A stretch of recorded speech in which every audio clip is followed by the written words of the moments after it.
The PowerNomics vision is offered as a beginning point, but Black America is free to use it as a guide and build on it as required. The PowerNomics vision reduces confusion about issues and makes it more difficult to mislead the group into focusing time and resources on symbolism rather than substance. The PowerNomics vision, founded on an empowerment culture, prioritizes and directs our energy and resources into activities that result in black people becoming more self sufficient and competitive. There are many examples of activities that are at odds with black empowerment, such as including blacks in the concept of minority.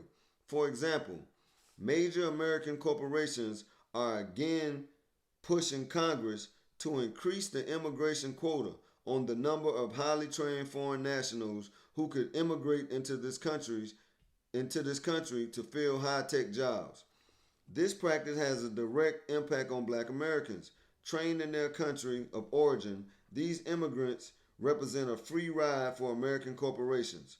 They do not have to pay for the training of the immigrants, and they also avoid paying taxes to educate undereducated Americans, especially black Americans, for these high tech jobs. They do not feel any political obligation to hire black Americans, even though there are also many black scientists and engineers already qualified for these high tech positions. A group of black engineers, physicists, and other scientists formed a coalition to fight corporate efforts to bring in more immigrants over blacks.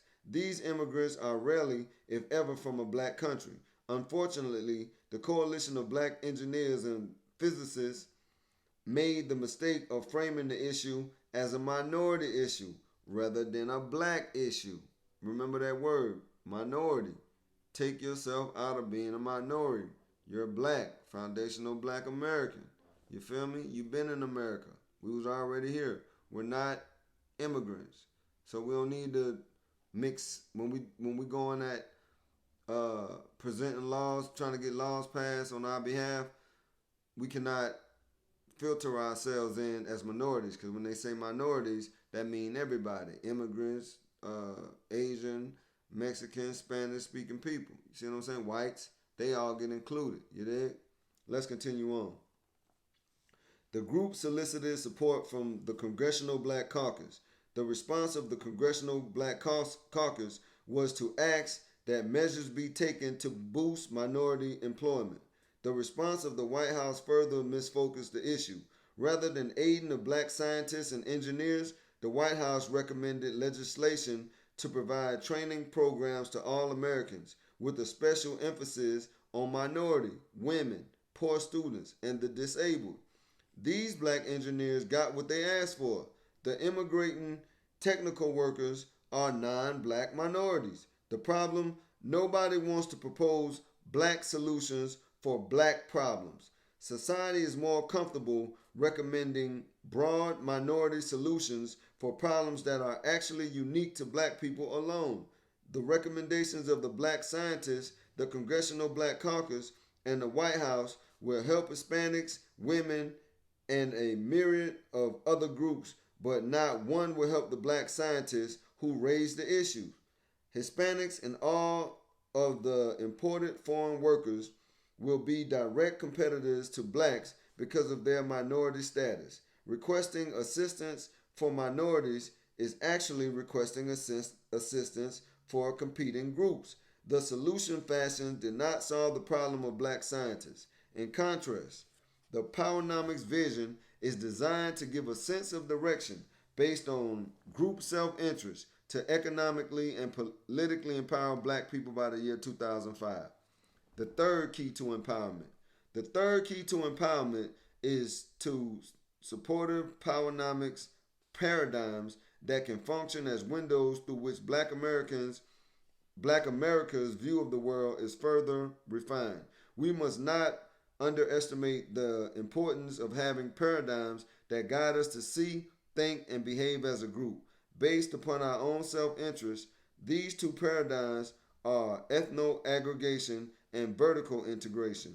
They align with the PowerNomics vision for Black America and shore up intergroup deficiencies and counter the most insidious aspects of structural racism and inappropriate behavior. These PowerNomics paradigms are very important tools in our empowerment chest. They are specifically formulated, designed, and engineered to further shape and guide black people's behavior in the 21st century. The old civil rights paradigms no longer make sense in a competitive pseudo colorblind society. They are not grounded in reality. They have encouraged and prepared blacks to compromise rather than to compete. Jeff Gates, in his book Ownership Solution, helped define the role of a paradigm. He stated the word paradigm came from the Greek word for pattern, and it was used by Plato to describe a basic form or image encompassing one's fate and fortune and determining one's destiny. In other words, paradigms are deeply held assumptions or values that operate like models, templates, or patterns. They shape what we see in a culture and racial context. In practical applications, using the PowerNomics vision and paradigm is comparable to dressmaking. The process begins with the dressmaker's vision of the garment he or she wants to create. In the vision, it is clear whether the garment will be a dress or a blouse. After the dressmaker has decided on the nature of the garment, he or she needs a pattern or paradigm to ensure that the pieces cut from the garment are identical to the pattern. The pattern will determine whether the dress will be long or short, half sleeves, a gathered waist, or flared skirt. The pattern ensures that all dresses made from the pattern are the same. Likewise, the PowerNomics paradigms will shape our group thinking and behavior, establish a consistent group mindset, and guide Black America's collective decision making. They will reduce conflicts and establish a stage upon which we can act out our own respective roles. As much as we would like to believe this nation is a melting pot and that we are indivisible, that is not and never has been the case. We are a collection of groups bound together by one national government, but we still have different histories, agendas, cultures, and needs.